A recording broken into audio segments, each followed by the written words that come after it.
Now listen to the conversation and answer questions 1 to 6. What's up, Gianna? You look like you're in bad shape. Yes, maybe I'll get sick leave from the boss and finally catch up on some sleep. I've barely eaten and slept in days. Those are warning signs of occupational stress. How are things at work? Terrible. After all the layoffs lately, the workload is totally overwhelming for everyone that's left. So I spend every waking moment in the office. I'm kept busy all the time. So you need to take a few minutes break every so often to clear and refresh your mind. But my boss will complain I'm not hard-working. She's so capricious that you can't predict her reaction sometimes. Maybe your boss just doesn't have a clue about how much you're really doing. Keep her updated on your achievements and projects. Also insist that she prioritize everything so you can manage your time better. That's right.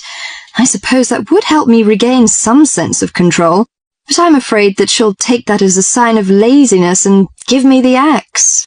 So take the initiative and hit the job hunting trail now. You'll be surprised at how many opportunities are out there. That's encouraging. Anyway, you should cheer up and get rid of the situation.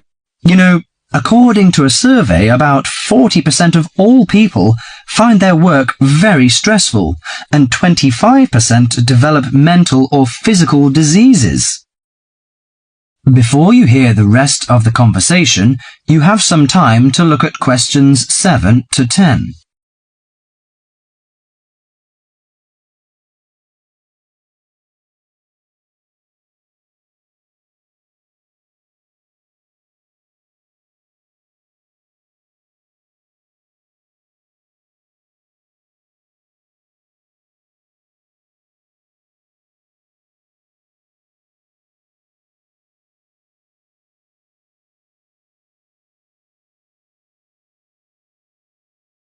Now listen to the conversation and answer questions 7 to 10.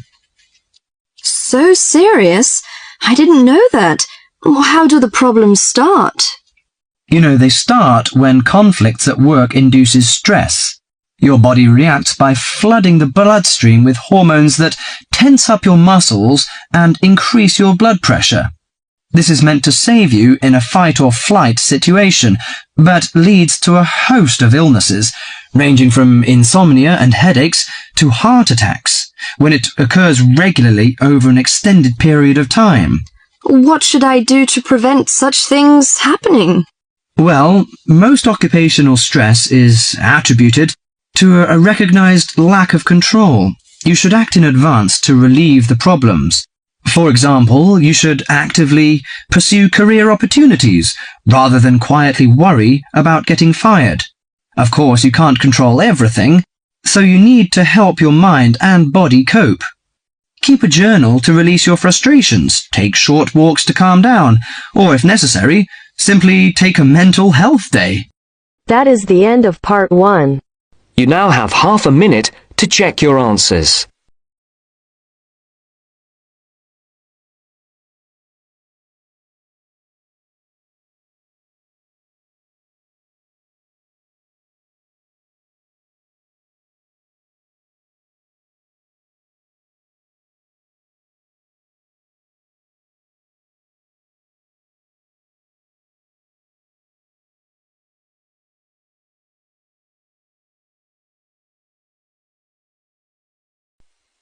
Now turns to part 2. Part 2. First, you have some time to look at questions 11 to 17.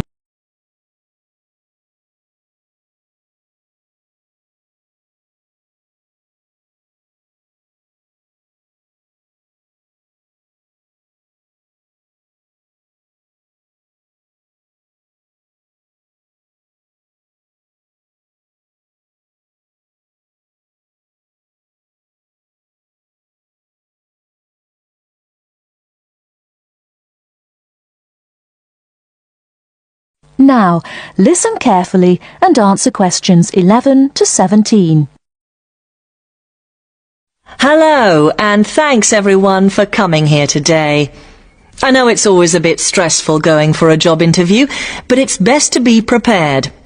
For any of you who may not know me, my name is Fiona Ogilvy, and my job is to offer guidance and support for students with special needs. Now, you wouldn't be here today if you weren't interested in finding a job in the holidays. So let's get down to it and see what things you need to be looking out for. Most of you, I hope, will be applying for jobs with the companies that have been recommended by the university. The reason for this is that we here at the university already know these companies and have established good working relationships with them. I've also been to visit all of them and checked out the facilities they have to offer.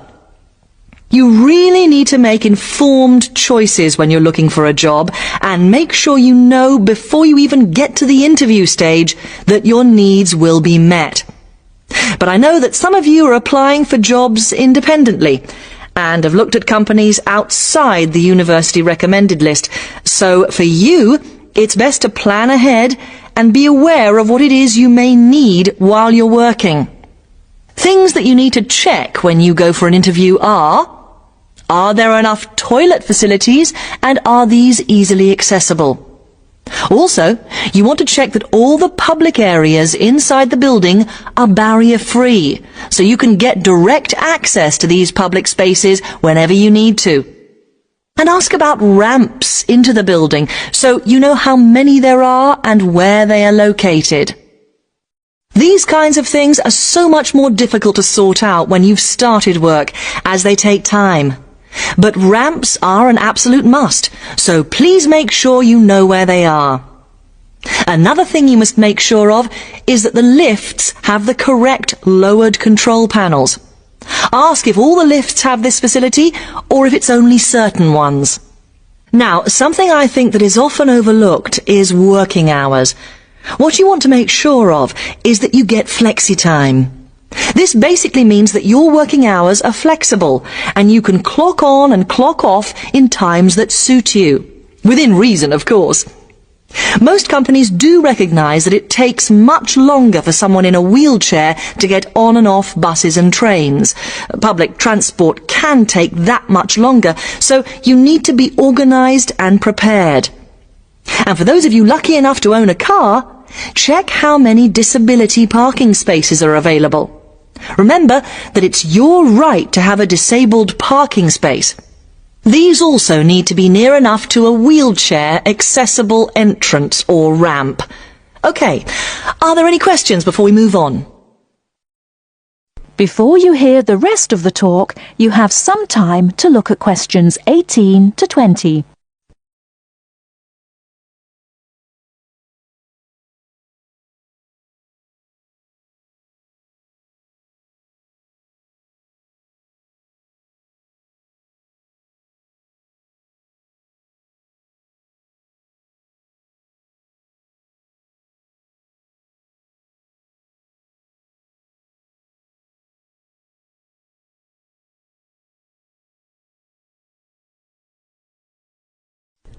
Now listen and answer questions 18 to 20. Right, let's move on then. Now I want to talk you through the series of visits to companies which we've got planned for next week. On Monday morning, we will be visiting the Lowland Hotel.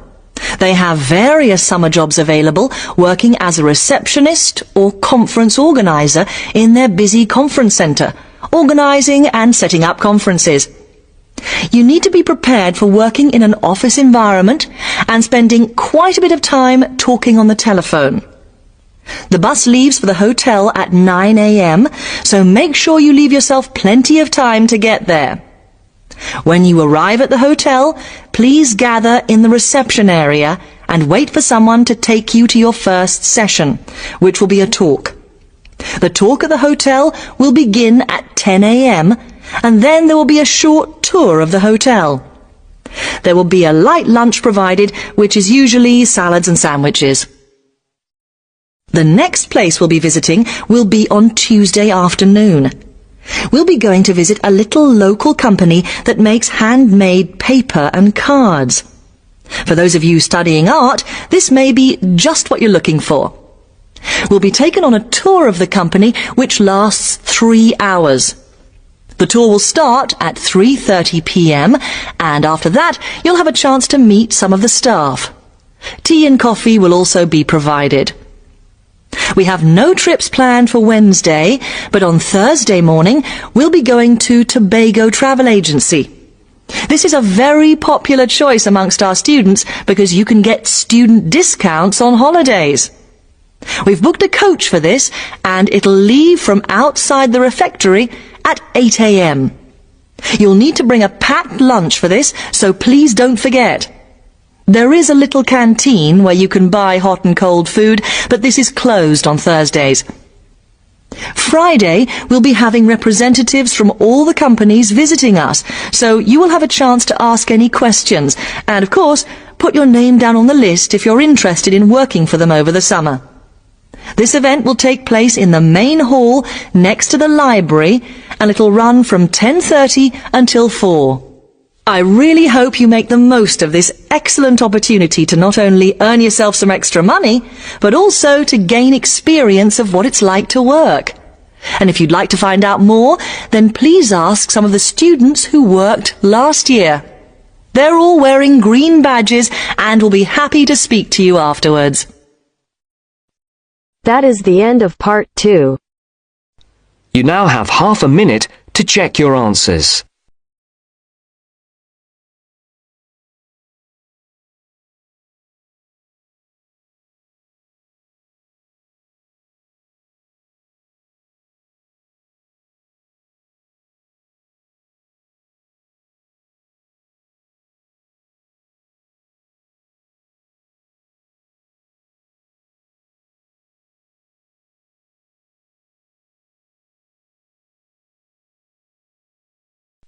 Now turns to part 3.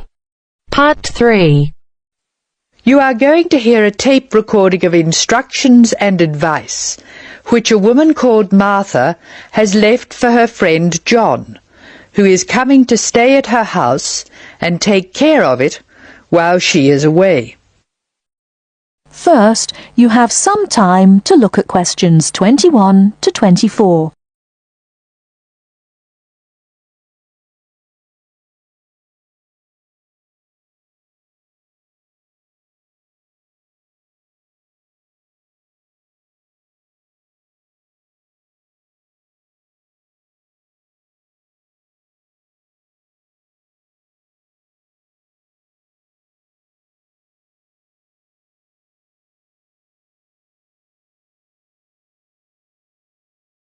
Now, listen carefully and answer questions 21 to 24. Hello, John. Welcome to the house. I'm really pleased that you can be here to look after my house while I'm away. Here are some things you need to know about the house. Important stuff like when the garbage is collected. In fact, let's start with the garbage, which is collected on Friday. Just write garbage on the calendar on the days they take it away. Put it out on Friday every week. That'll be Friday 22nd, Friday 29th and Friday 5th. It's a really good service. The trucks are quiet and the service is efficient. The bin will be put back outside the house empty. It's a good idea to put it away quickly. This street can be quite windy. I once watched my next door neighbour chase her bin the whole length of the street. Every time she nearly caught up with it, it got away again. The waste paper will be collected this Tuesday. That's Tuesday 19th. There's a plastic box full of paper in the front room. Please put it out on Tuesday. The truck will come during the day. If you don't mind collecting old newspapers and other paper and putting them in the box, I'll put it out when I come home. The paper people only come monthly. I have some things to give to charity in a box in the front room. Would you put it out on Monday the 25th, please? It's a box of old clothes and some bed linen which I've collected, plus a few other bits and pieces. Be careful when you pick it up, because it's heavier than you might expect. The charity truck will come by during the day on the last Monday of the month. If you want to use the library, you'll find it on Darling Street. I've left my borrower's card near the telephone. It has a very good local reference section if you want to find out more about this city. I'm sorry to say we don't have a cleaner. Oh yes, filters. Please would you change the filters on the washing machine on the last day of the month, which is Sunday the 31st. We find that the machine works much better if we change the filters regularly. The gas company reads the meter outside the house, so don't worry about that. I think that's all the information about our calendar of events. Before you hear the rest of the talk, you have some time to look at questions 25 to 30.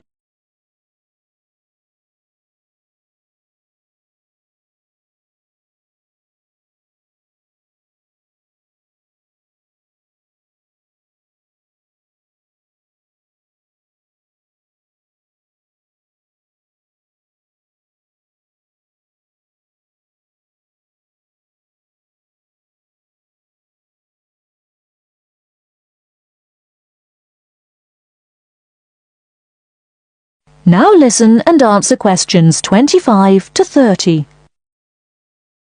Well, John, I'm trying to think what else I should be telling you. As you know, I'm going to a conference in London. I hope to have a little time to look around. It's a great city. I do hope I manage to get to at least some of the theatres and museums. I'm looking forward to all the things I have to do at the conference too. I'm giving a paper on Tuesday the 26th, and there are a couple of really exciting events planned later in the conference programme. I hope to meet up with an old teacher of mine at the conference. She taught English literature at my old high school, and we've kept in touch through letters over the years. She teaches now at the University of Durham, and I'm really looking forward to seeing her again. By the way, I expect you're hungry after your trip. I've left a meal in the refrigerator for you. I hope you like cheese and onion pie. Would you do me a favour, please? I haven't had time to cancel an appointment. It was made a long time ago, and I forgot about it until this morning. It's with my dentist for a check-up on Thursday the 28th. Could you please call the dentist on 816-2525 and cancel the appointment for me? Thanks a lot, John. One last thing. When you leave the house, make sure the windows and doors are shut and set the burglar alarm. The alarm code number is 9120, enter. Have fun. I'll see you when I get back. This is your friend Martha saying goodbye. That is the end of part 3. You now have half a minute to check your answers.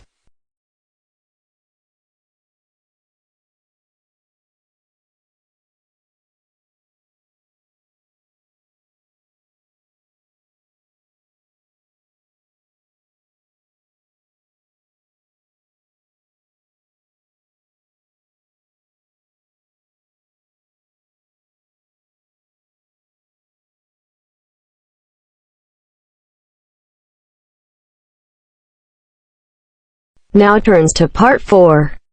Part 4. Now listen to the second part of the lecture. As you listen, complete the notes below. First, you have some time to look at questions 31 to 40.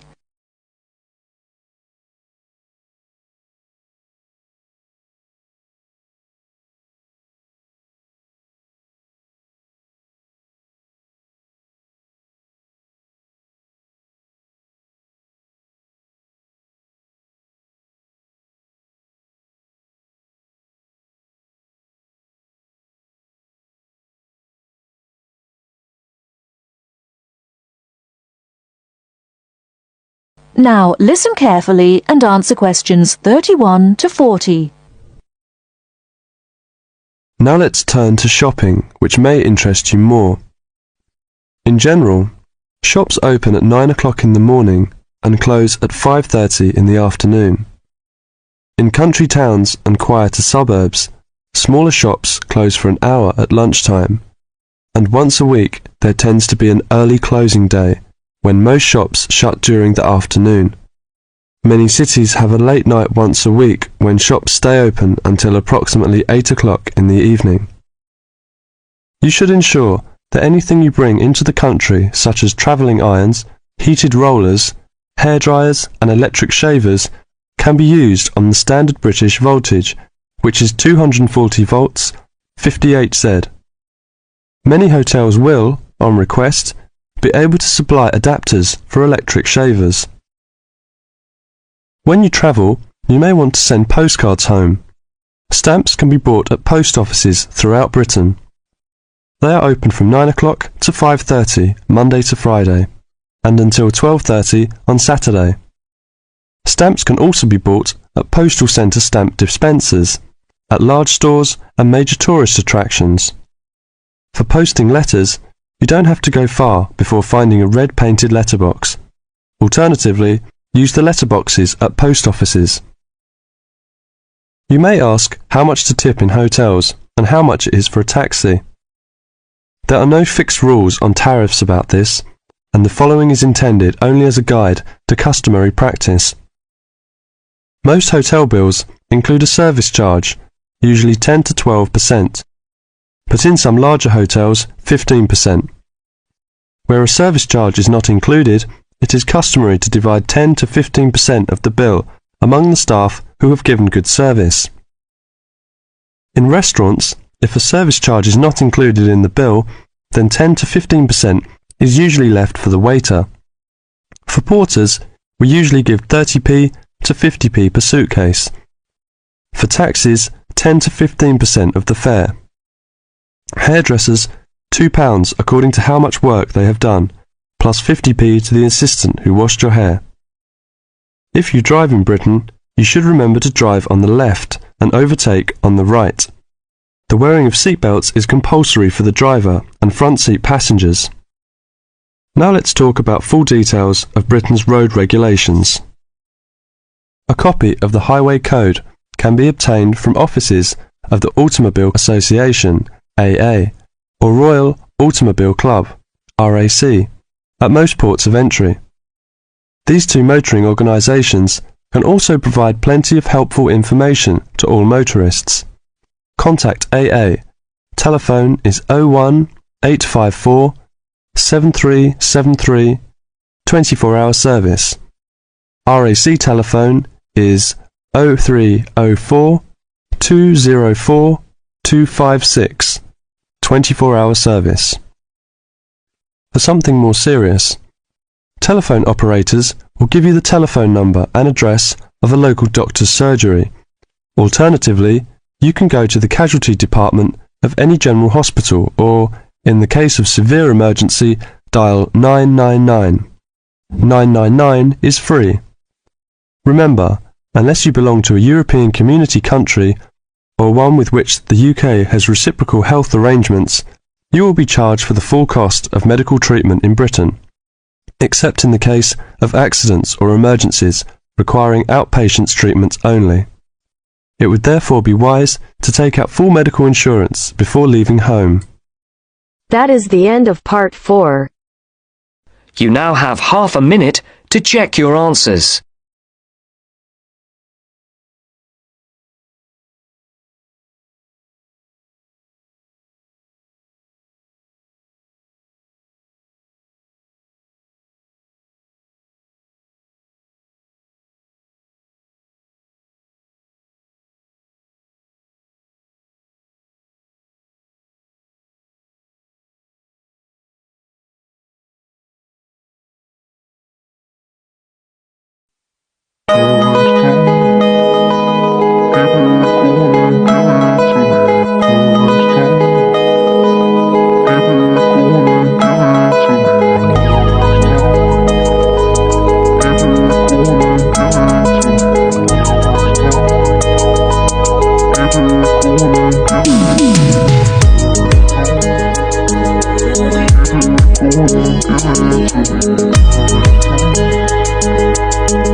Give it to me.